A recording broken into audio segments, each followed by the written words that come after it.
Governor of Tamil Nadu, Sri R.N. Ravi ji, Chief Minister of Tamil Nadu, Sri M.K. Stalin ji, Union Minister, Sri L. Murugan ji, other ministers and dignitaries, Vice Chancellor of Anna University, Dr. R. Velraj ji, my young friends, their parents and teachers. Anaivarukam Vanakkam.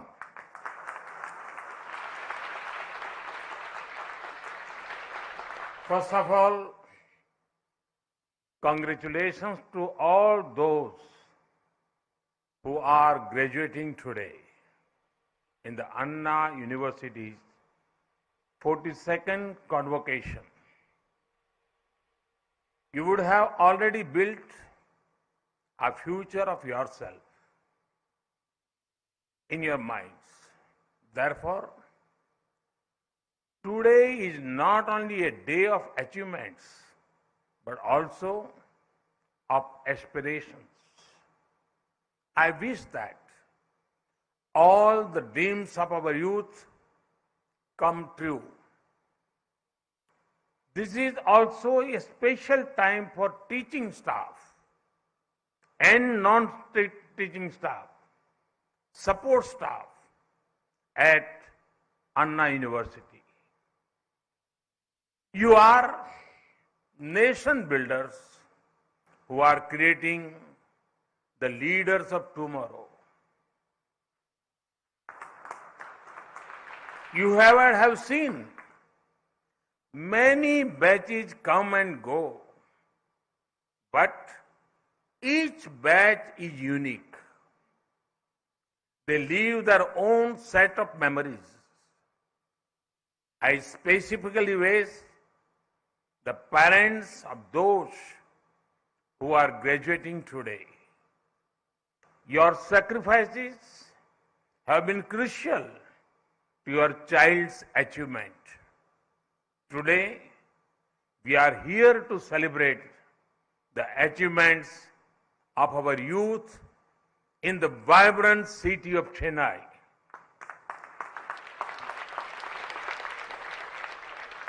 In February 1897, 125 years ago, Swami Vivekananda spoke to the Madras Times.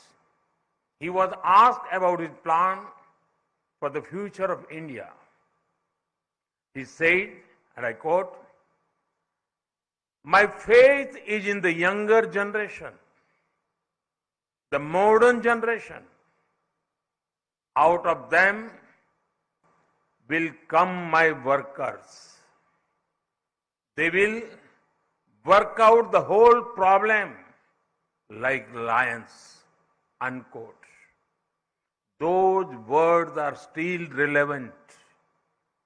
But this time, it is not only India that is looking towards its youths. The whole world is looking at India's youth with hope.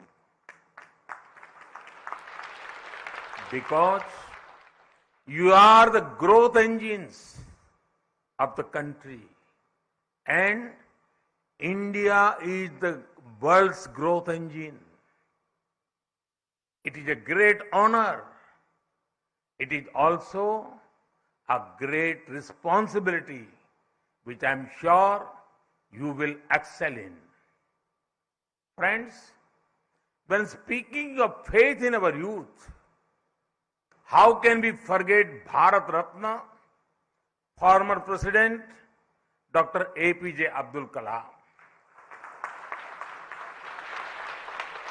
I'm sure that it is a matter of pride for everyone in the Anna University that Dr. Kalam was closely associated with this university.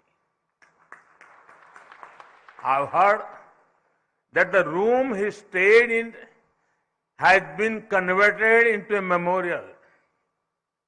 May his thoughts and values inspire our youth. Friends, We are graduating in unique times. Some will call it a time of global uncertainty, but I would call it a time of great opportunity. The COVID-19 pandemic was an unprecedented event. It was once in a century crisis that nobody had an user manual for. It tested every country. As you know, adversities reveal what we are made of.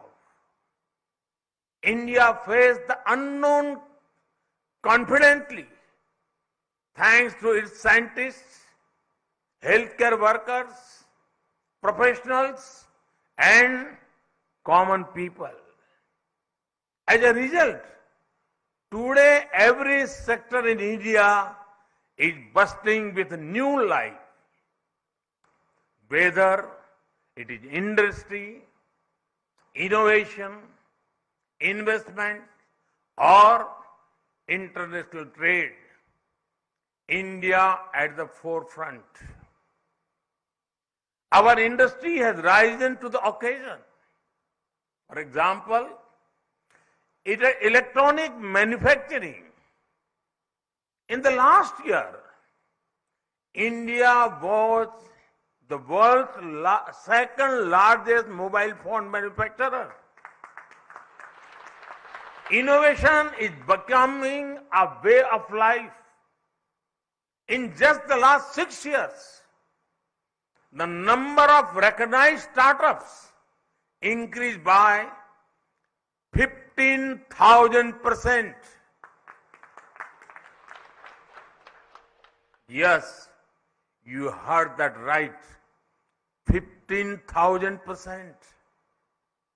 From just 417 in 2016, it is nearly 73,000 now.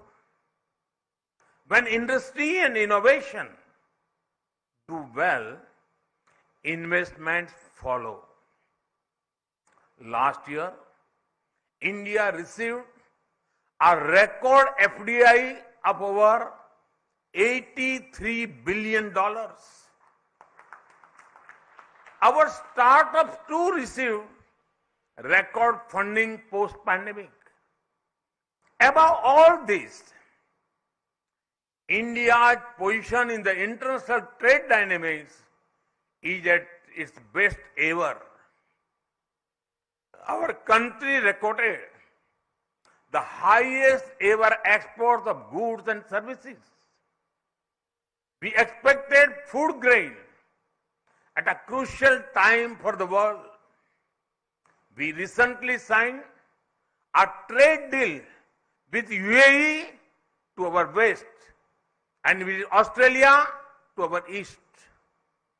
India is becoming a vital link in global supply chains. We have the chance to make the greatest impact now as India is converting obstacles into opportunities. Friends, most of you have studied in streams related to engineering or technology. In this era of tech-led disruptions, there are three important factors in your favor. The first factor is there is a taste for technology. There is a growing sense of comfort with the use of technology. Even the poorest of the poor are adapting to it. Farmers use apps to get information about markets, weather, and prices. Homemakers are using technology to make their lives easier. Children are learning using technology. Small vendors are using digital payments. If you give them cash, some of them will actually tell you they prefer digital. India is the world leader in digital payments and fintech. A huge market for technological innovations is waiting for you to do your magic. The second factor is there is trust in risk takers. Earlier, at social occasions, it was difficult for a youngster to say he or she was an entrepreneur. People used to tell them to get settled, meaning get a salaried job. Now, the situation is opposite. People ask whether you have tried to start something on your own. Even if one is working in a job, it is seen a closer to work for startups. The rise of risk takers means two things for you. You can take risks on your own, or you can build upon the opportunities created by others.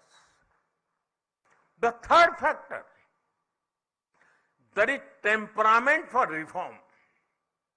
Earlier, there was a notion that a strong government means it should control everything and everyone.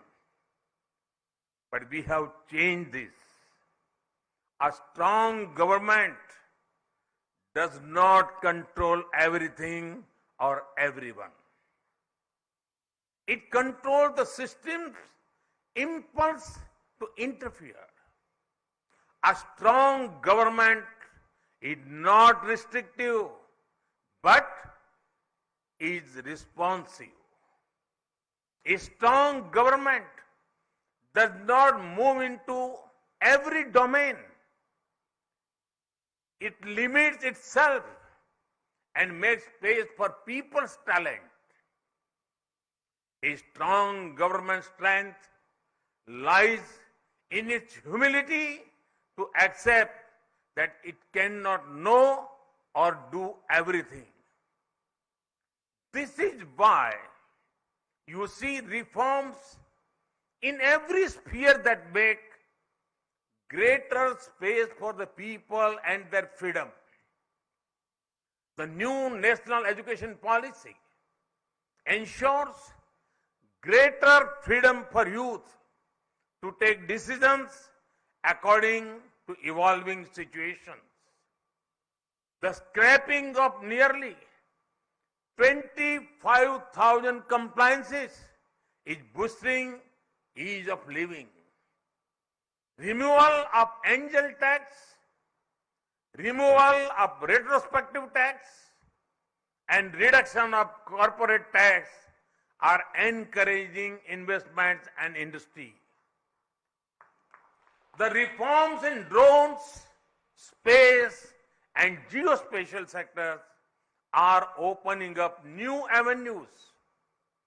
The reforms in the infrastructure sector through PM Gati Shakti Master Plan are creating world-class infrastructure at speed and scale.